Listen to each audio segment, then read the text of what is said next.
Damn. It's been like 2 weeks since I've like actually uploaded anything that's not on just social media, like other than YouTube. I'm kind of stuck here. Yeah. Well, this is life after graduation. Hi, welcome back to my channel. If you guys don't already know, I am Aaliyah. I just recently graduated. I'm sharing my experience with that.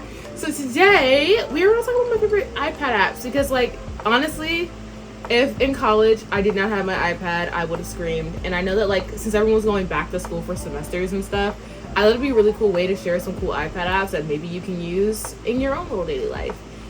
So, yeah. Also, I know you guys have noticed, like, it's a different environment. I'm not in the dark this time. Like, with my neon lights and stuff. Change of the environment. Also, we're not going to mention my curtain. It fell. And I'm not girl boss enough to put it back up yet. So, until I can learn how to do that and put it up, it's not happening. So, we're going to be filming in the light for, like, a really long time. Yeah. So, why don't we just go ahead and jump right into my favorite iPad app. First app I want to get into is GoodNotes. GoodNotes is, like, my, like, through and through my favorite note-taking app. There are alternatives to this app, so Evernote, Notability, those are a couple of alternatives I've had other people I know use. So if you're open to those different ones, you don't really care for GoodNotes, those are good alternatives. However, GoodNotes for me has survived through 4 years of college, and this entire year and last year they have been my lifesavers. If you are really like looking for a note-taking app that gives you access to stickers, washi tape, rulers, like anything and beyond that you can think of, because GoodNotes you can use for more than notes. Like, I use it as a planner, some people use it as journals, some people use it as a scrapbook. So there's so many different alternatives you can do, especially being able to insert templates into GoodNotes. So if you ever want to get into GoodNotes, GoodNotes is a good like note-taking app to get into. If you don't like GoodNotes, again, there are 2 other alternatives, or more if you aren't into those other 2 alternatives previously mentioned as well. The next app I want to get into is called Procreate. If you're a creative and you have an iPad or a tablet of some kind, you know what Procreate is. Procreate is my tried and true. I love it. I started learning Procreate when I first got my iPad. And I mean, watching tutorials on again and off again, because I was like, I need to learn how to do this. I need to learn how to do this. I will say that with Procreate, it is a slight learning curve depending on what you're trying to illustrate, what you're trying to make. But once you get the hang of it, it's completely easy. It's really simple. And for me, that was what the tutorials were. They were basically introducing me to a lot of the different aspects of Procreate that I at first thought, oh my god, wait, I wouldn't be able to do this. I don't know how to do this. Like, when you first open the app, it's like, dang, what is this? Like, why is this here? Why, like, it was a lot of like figuring out on my part, but I do love that learning curve because it kind of challenged me to learn a different program. Some alternatives to this would be Adobe Illustrator, Adobe Photoshop.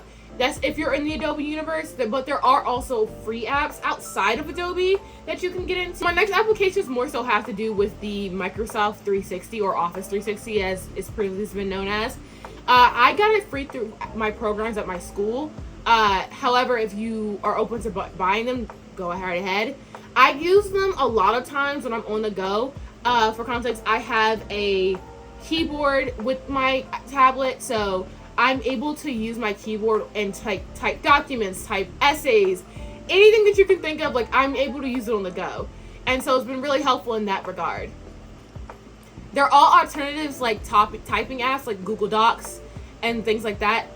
Really love to use on my iPad would be Notion. I know, I've talked about Notion very, very much. But again, this is like one of the things I avidly use all the time. Notion, I have it on my tablet, I have it on my computer. It's basically all over the place. And if you guys want to really, again, if you guys want a tutorial and an in-depth definition of Notion, I am really open to giving you guys a tutorial. Or even if you want a template to learn how to start your own Notion, I would love to share that with you all. Pinterest is another one of my favorite apps to use because as an artist, sometimes I genuinely do need references for posings because I don't do a lot of realism art, for context. I do a lot of landscapes. I do a lot of exaggerated features, specifically within my culture. So there's a lot that I do that isn't traditional in an aspect. So when it comes to traditional poses or body languages, I'm just not your girl for that, okay? I'm not Tvi. In fact, I am terrible at it. However, I am learning. I think for like a good period of time, I was learning how to do hands. And for like a straight year, I was just drawing hands nonstop. Do I know how to draw hands now? No, because I stopped. It was so annoying. If you're an artist, you understand hands are just not it. Okay? Hands, body language, feet, toes, like, if you're really good at that, I applaud you as an artist. However, I cannot. I will say that Pinterest is really good for when you need any kind of inspiration, any direction of where you need to go with. I've been using it for, oh my god, I've been using it since I was like 13. Like, it's been a very long time since I've used it. So, yeah. Also, if you guys are really into like games and stuff, I love using my iPad for games, for watching like YouTube, for watching TV, things of that nature. And I've been really wanting to get into like Hello Kitty Adventure. Like, there's not much else I use on my tablet. I really can't explain it. Like, if other than like your traditional like social media apps like TikTok, Discord, like things like that, I don't tend to use my tablet for more than that. I did use my tablet in college for both things, which includes like, you know, note taking, writing essays and things like that, typing. But then I also used it for watching shows and going on YouTube. But I also used it to like study languages and stuff. So it's like that big dividend from now to here, like after college, has been like, oh, well, I mostly use it for background noise. I mostly use it to draw now. Like, that's where my brain comes with like my iPad. So yeah, comment down below if you guys have any like iPad apps that you guys use, and if you guys want any more in-depth like processes about how to use these apps, specifically Procreate or Notion. I'm very open to giving tutorials or showing you guys some cool tips and tricks. And yeah, thanks for watching, and I hope you guys have a great and amazing day.